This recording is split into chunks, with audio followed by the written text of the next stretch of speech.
So கன்னிராசிக்கு வந்து நிதானத்தை, பொறுமையை, கால்குலேட்டிவான மைண்டு, எதை எப்படி கணிக்கணும், ஒரு மனிதனை எப்படி ஆராய்ச்சி பண்ணணும். புதன் செலவு பண்ணுறதை கொடுத்தாலும் கூட அந்த செலவுனால சுப செலவாக கொடுக்கறது சுக்கிரன் பண்ணும்.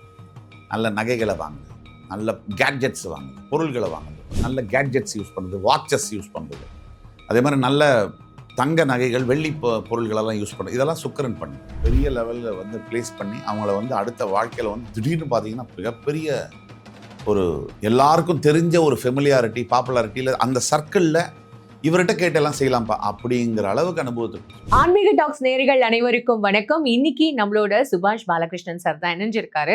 அவர்கிட்ட நிறைய விஷயங்கள் கேட்டு தெரிஞ்சுக்க போறோம். ஜோதிட ரிலேட்டடா நிகழ்ச்சிக்கு போகலாம். சார் வணக்கம். சார் வணக்கம் சார். இன்னைக்கு என்ன சார் இன்ட்ரெஸ்டிங்கான டாபிக் நம்ம டிஸ்கஸ் பண்ண போறோம்? இன்னைக்கு ராசிகள் 12 ராசிகள்ல வித்தியாசமா ஒவ்வொரு ராசியினருக்கும் எந்த கிரகத்தின் மூலியமாக நல்லது என்பது நடக்கும். ஒவ்வொரு ராசியினருக்கும் எந்த கிரகம் கை கொடுக்கும். பிறப்பு ஜாதகத்தில் வித்தியாசம் அல்லாத பட்சத்தில் பொதுவாக ஒவ்வொரு ராசியினருக்கும் எந்த கிரகங்கள் ரொம்ப அருமையா கை கொடுக்கும்.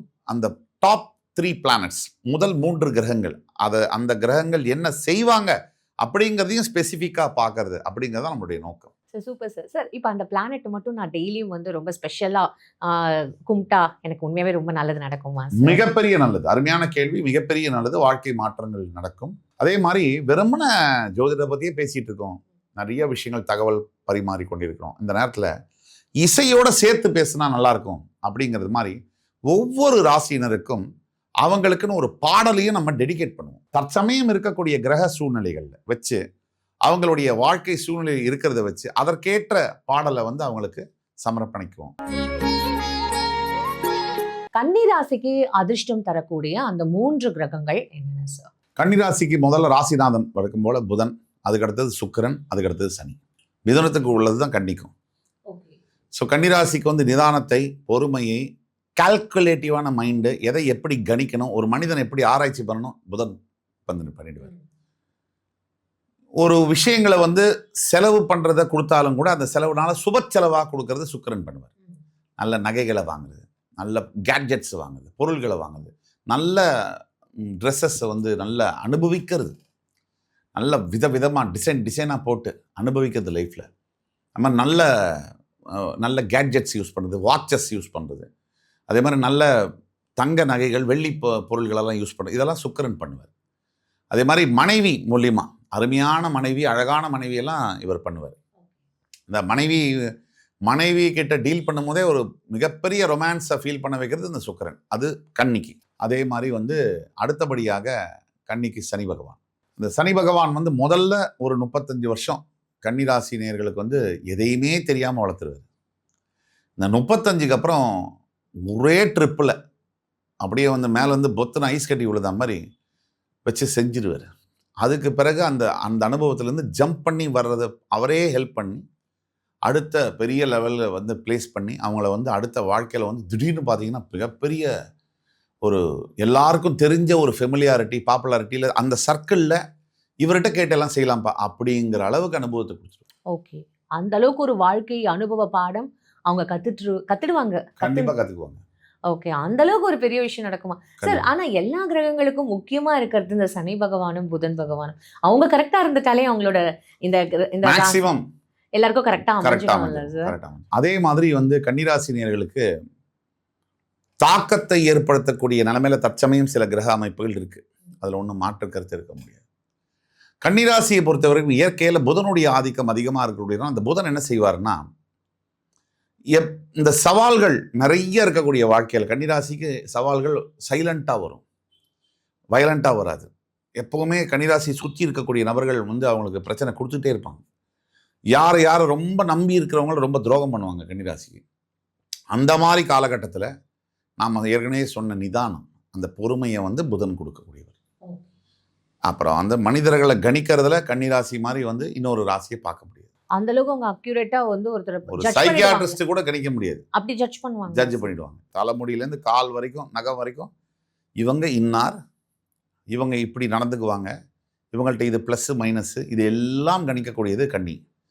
அப்படிப்பட்ட கன்னிராசி நேயர்களுக்கு இப்போ தற்சமயம் பிரச்சனை உள்ள காலம்னு சொன்னோம். ஆனால் எப்பேற்பட்ட பிரச்சனையும் தாண்டக்கூடியது அவங்களுக்கு இம்ப்ளிசிட்டாக இருக்குது, உள்ளுக்குள்ளேயே டீஃபால்ட்டாக இருக்குது இயற்கையாகவே. இன்னும் 100 பிரச்சனை கொடுத்தாலும் நான் தாங்குவேன். நான் வந்து அதையும் பெருசாக சொல்லிக்கிறது இல்லை, பொறுமையாக அப்படி நேவிகேட் பண்ணி எதிர் நீச்சல் போட்டு கரையை தொட்டுருவாங்க. வடிவேலு சொல்லுவாரு, எவ்வளவு அடிச்சாலும் தாங்குவான்டா அப்படின்னு. ஃபர்ஸ்ட் வந்து கன்னி தான், எவ்வளோ அடிச்சாலும் தாங்குற ராசி கன்னி தான். ஓகே சார், இப்போ இவங்களுக்கு வந்து ஒரு சிச்சுவேஷன் சாங் கொடுக்கணும்னா என்ன சார் கொடுப்பீங்க? கண்டிப்பாக கொடுக்கலாம். வாலிபங்கள் ஓடும் வயதாக கூடும் ஆனாலும் அன்பு மாறாதது, இந்த சாங் தான் இவங்களுக்கு கொடுக்கணும். காரணம், இப்போ மனைவியோட தான் பிரச்சனை ஓடிட்டு இருக்கு. நிறைய குடும்பத்தில் கணவனோடவும் மனைவி உள்ள தான் பிரச்சனை போயிட்டு இருக்கு. இதனால் இவங்க புரிஞ்சிக்க வேண்டியது என்னது, இந்த வரிகள் தான். வாலிபங்கள் ஓடும் வயதாக கூடும் ஆனாலும் அன்பு மாறாதது. அப்போ அன்பு ஒன்றுமே பிரதானமாக வச்சு வாழும் போது பல குடும்ப பிரச்சனைகள், குழந்தைகளை காப்பாற்ற முடியும். சார் 3 கிரகங்கள் மட்டும் தானே சார் நம்ம பேசணும், அப்போ மற்ற கிரகங்களோட ரோல்லாம் என்ன சார்? அதாவது நம்மளோட கேள்வி என்னென்ன தலைப்பில் டாப் 3 பிளானட்ஸ், ஒரு ராசிக்கும் நல்லது செய்யக்கூடிய கிரகங்கள் 3. மற்ற கிரகங்கள்லாம் கெட்டது செய்யுமான்னா, ஏதாவது ஒரு சந்தர்ப்பத்தில் ஏதாவது ஒரு கிரகம் அந்த பேலன்ஸ், இயற்கைக்கு நல்லதும் கெட்டதும் சேர்ந்தே தான் இருக்கும், அதை கொடுத்து தான் ஆகணும். அது வந்து கெட்டது செய்கிறதா அர்த்தம் இல்லை. ஒரு எடுத்துக்காட்டுக்கு ராகு கேது பற்றி நம்ம பேசலை. நிழல் கிரகங்கள், சாயா கிரகங்கள், அது எந்தெந்த ராசிக்கும் கூட நல்லதும் கெட்டதும் மாறி மாறி செய்வாங்க. ஸ்டாண்டர்ட் கிடையாது, இப்படிதான் பண்ணுவாங்கன்னு சொல்ல முடியாது. ராகு கேதுவை கணிப்பது என்பது மிக கடினம். அதே மாதிரி நம்ம மிச்ச எல்லா கிரகத்தை பற்றியும் பேசியிருக்கோம். குஜாதிபர்கள், அதாவது சுக்கிரன், சனி, குரு, செவ்வாய், புதன் 5 பேரை பற்றியும் பேசியிருக்கோம். சூரிய சந்திரர்களை பற்றியும் கூட பேசியிருக்கோம். ராகு கேதுவை தான் நம்ம பேசலை. ராகு கேதுவை பற்றி யாருமே பேச முடியாது. ஷேடோ பிளானட்ஸ், எந்த இடத்துல ஒவ்வொரு ஜாதகத்தில் இருந்து என்ன செய்வாங்க. இப்போ நம்ம 7 கிரகங்களை பற்றி பேசணும். உண்மையில் சொல்ல போனால் ராகு கேதுவுடைய எஃபெக்ட் தான் இந்த 7 கிரகங்களோட அதிகமாக இருக்கும். ஏன்னா இந்த 2 கிரகங்கள் பவர்ஃபுல்லான கிரகங்கள், பெரிய யோகங்களை தரக்கூடிய கிரகங்கள். உங்களுடைய கர்மா கொஞ்சம் நல்லா இருக்கு, நீங்கள் ஒழுக்கமாக இருக்கீங்கன்னு சொன்னால் உங்களுக்கு மிகப்பெரிய யோகங்களை தரக்கூடிய ராகு கேது கிரகங்கள். அதனால குஜாதிபர்களை விட, சூரிய சந்திரர்களை விட ராகு கேதுக்கள் ஒரு மனிதனுடைய ஜாதகத்தில் எப்படி பிறப்பு ஜாதகத்தில் இருக்காங்க அப்படிங்கிறத கணிச்சு தான் அதை சொல்லணும். அதுக்கே வந்து கஷ்டம். அதனால மற்ற கிரகங்கள்லாம் கெடுதல் செய்வாங்களா அப்படின்ற கேள்விக்கு சொல்லணும்னா அப்படி அர்த்தமே இல்லை. இப்போ ஒரு பையனே இருக்கார், ஒரு பெண்ணை வந்து காதலிக்கிறார். கடவுள் வந்து என்ன பண்ணணும்? இப்போ கடவுள் நேரில் வந்துட்டார். என்னப்பா, உனக்கு 2 ஆப்ஷன் தரேன், கல்யாணம் பண்ணுறியா இல்லை வேண்டாமா அப்படின்னு கேட்குறாரு. இது காதல் கல்யாணமாக மாறணும் அப்படின்னு ஒரு வரம் கேட்குறாரு. அதே வரம் அப்படியே ஆகட்டும் அப்படின்னு கொடுத்துட்டாருன்னா கல்யாணமாக ஆயிடுச்சு. 2 வருஷத்துல இந்த பையன் சொக்கா கிழிச்சிட்டு சுற்றுறான் அப்படின்னா இப்போ கடவுள் அவனுக்கு செஞ்சது நல்லதா கெட்டதா? அப்போது மனிதனுடைய வாழ்க்கையில் நம்ம பின்னாடி பார்த்து தான் இப்போ நடக்கிறது கரெக்டாக தப்பான்னு சொல்ல முடியும். இப்போ நடக்கிறத வச்சு தான் அடுத்து நடக்க போகிறது கரெக்டாக தப்பான்னு சொல்ல முடியும். முன்னாடி பார்த்து சொல்ல முடியாது. Always looking backward we can connect the dots அப்படின்னு சொல்கிறோம். அந்த வகையில் இன்னைக்கு நமக்கு நல்லதுன்னு நம்ம நினைக்கிறோம் இல்லையா, அதுதான் நமக்கு மிகப்பெரிய கெடுதலாக இருக்கலாம் நாளைக்கு. இன்னைக்கு நம்ம எதை கெட்டதுன்னு நினைக்கிறோமோ நம்புறோமோ அது நாளைக்கு மிகப்பெரிய நல்லதாக இருக்கலாம். அதனால் அந்த புத்தி நமக்கு, ஞானம் நமக்கு கிடையாது, கடவுளுக்கு தான் தெரியும்.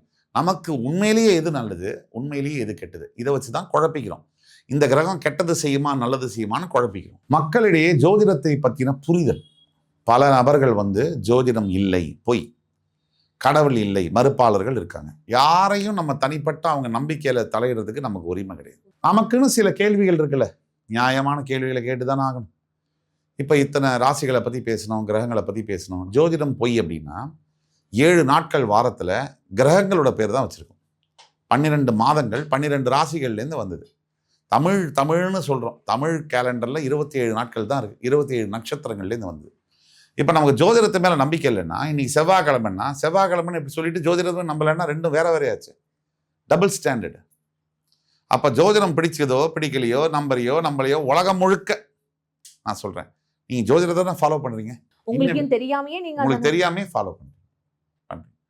அடுத்தபடியாக கடவுள் நம்பிக்கை மறுப்பாளர்கள் இருக்காங்க. யாரையும் காயப்படுத்தணுங்கிறது நம்ம நோக்கம் இல்லை, மரியாதை இல்லாமல் பேச வேண்டிய அவசியம் இல்லை. பட் எனக்குள்ள சந்தேகத்தை நம்ம கேட்போம்.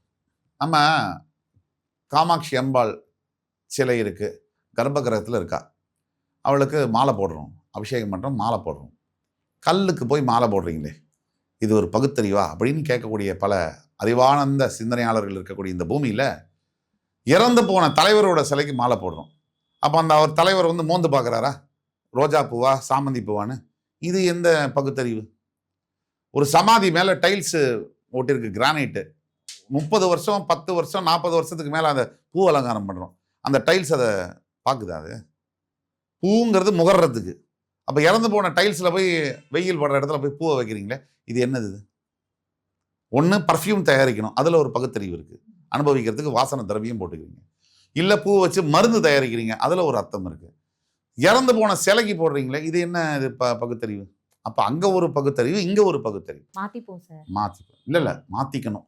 மாத்தி இல்லை சார், எங்களுக்கு ஏற்ற மாதிரி நாங்கள் மாற்றிப்போம். அது இப்போ மாற்றிக்க, அது இது மக்களுக்கு தெரிஞ்சா போகணும், அவ்வளோதான். தவிர அதுக்கு உண்டான விடையும் கிடச்சிருச்சு. ஸோ அதனால் வந்து நம்ம என்ன சொல்கிறோன்னா, கிரகங்கள் ஒரு மனிதனுடைய வாழ்க்கையில் எந்த அளவுக்கு ஆதிக்கம் செலுத்துகிறார்கள் அப்படிங்கிறத நம்ம புரிஞ்சுக்கணும். இது 7.5 சனி, அஷ்டம சனி இருக்க ராசிக்காரர்கள்ட்ட கேட்டாலே சொல்லுவாங்க, இது வரைக்கும் லைஃப் நல்லா போயிட்டு இருந்துச்சு, காரண காரியமே இல்லாமல் பிரச்சனைகளை சந்திக்கிறோம். அதுக்கு காரணம் உழைப்பு இருக்குது, அதே மனிதன் அதே புத்தி இருந்தும் கிரகங்களுடைய ஆதிக்கம். ஒன்னே ஒன்று, எதுவாக இருந்தாலும் முதல்ல அந்த கடவுள்கிட்ட விட்டுட்டு நீங்கள் வந்து உங்களோட கடமையை வேலையை மட்டும் செய், செய்யுங்க, பலனை எதிர்பார்க்காதே. அதான் அப்படின்றது மட்டும் நாங்கள் புரிஞ்சுக்கிறோம். நன்றி சார். நன்றி, வணக்கம்.